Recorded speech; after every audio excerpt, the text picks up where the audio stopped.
Hello everyone. In this video, we are going to talk about limits of infinity.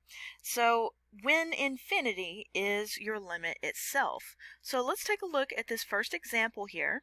We have the zoomed in function of 1 over x where it's isolated to x is greater than 0. So we kind of just took half of the graph there. And as we as x approaches 0, we want to know what this limit is. So as we keep going over here, we keep going up, right? Our graph keeps increasing in the y's.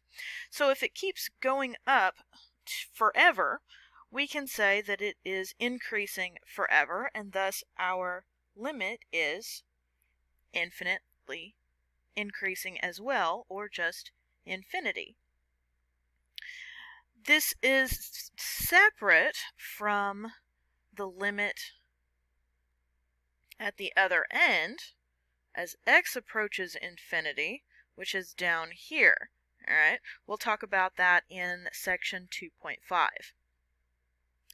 So, in our second example, we have this lovely graph of g of x. And as x approaches 1 from the left, remember that negative in the top corner means from the left. So as g and from the left means we're going this way. And so from the left we get that the limit is infinity, which is wonderful. As we approach from the right, that little plus sign at the top corner of the 1 means from the right. So as we come this way, and we go that way, and that way, and that way, and we are still at infinity for our limit. Since these two limits from the left and the right agree, that means that the limit as x approaches 1 will also be infinity. Remember that the limit as x approaches from the left and x approaches from the right must be the same thing for the limit of the whole to exist and also be that same thing. Now, let's see our next one. This is definitely slightly different. So we have this lovely graph here, rational graph, of 1 over x minus 3. And of course we are concerned when x is 3 itself, because then we're going to have 0 in our denominator and we're going to have a problem, right? So as we approach x equals 3 from the left, so from the left this way, and then we start going down and down and down, and that will be a limit of negative infinity because we keep going down forever.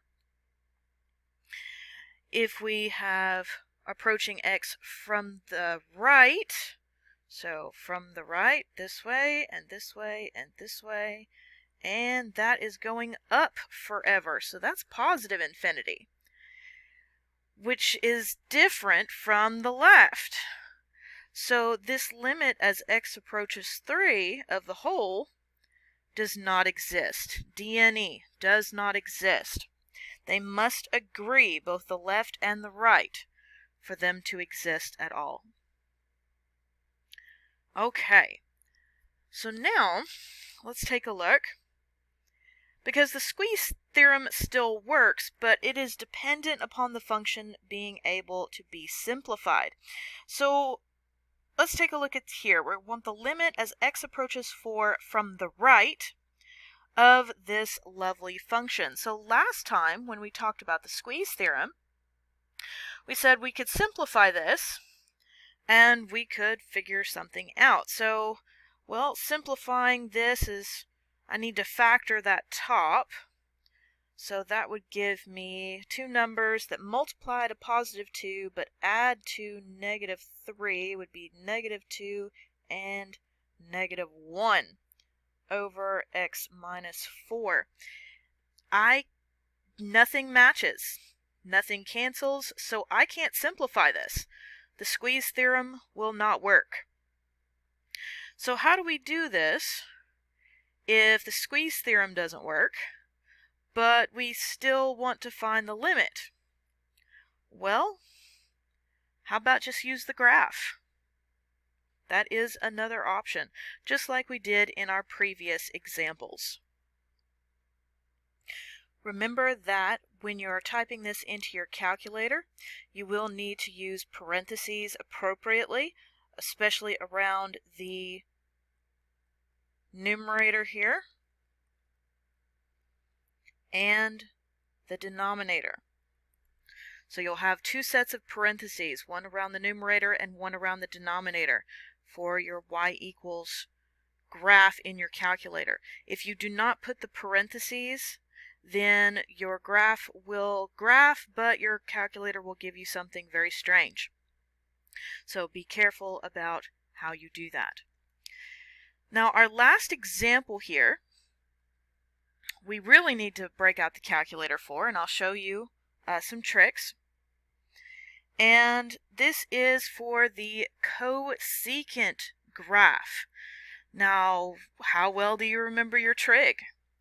So the cosecant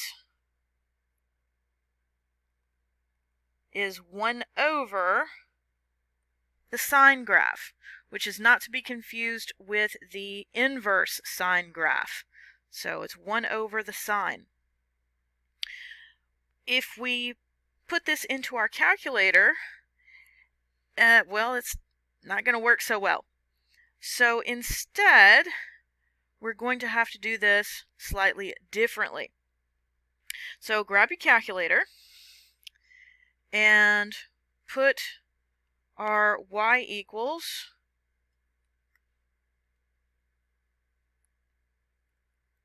and you'll do 1 divided by sine, and it will do the open parenthesis, and you'll do the x instead of theta, but your calculator will read it the same.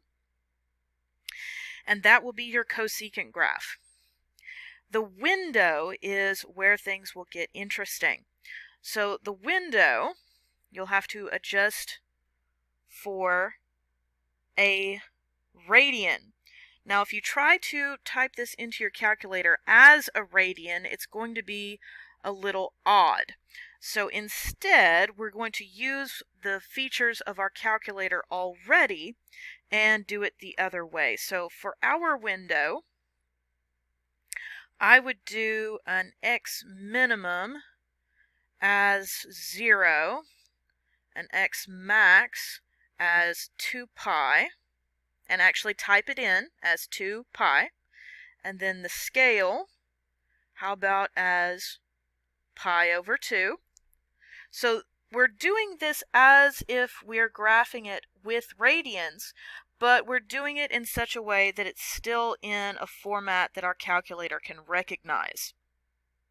So for our y min, how about -5, and y max of +5, and the y scale of just 1. So I did this into my lovely doohickey. So let me pause this and bring it up for you guys. So here we go. I did just slightly differently because I wanted to see my axis.